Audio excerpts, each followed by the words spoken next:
100% पैसे कमवले पाहिजेत. माझं काय मत आहे, 100% पैसे कमवले पाहिजेत. पण जे पैसे कमवतोय ना त्याचा आनंद पण घेता आला पाहिजे ना.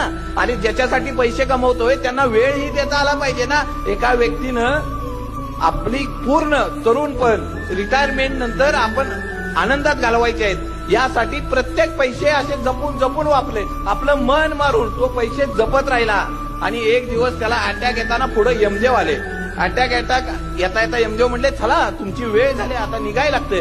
तो म्हणला, माझी सगळी प्रॉपर्टी घ्या पण मला 5 वर्ष तरी वाढवून द्या. यमदेव म्हणले, तसली सेटलमेंट कधीच होत नाही. अहो सगळ्यात श्रीमंत माणूस आहे. अरे नाही, तुझी सगळी पुंजी आता तुझ्या जवळ ठेव, पण चल आता. मग एक काम करा म्हणला, मला फक्त 2 मिनिटं तरी द्या.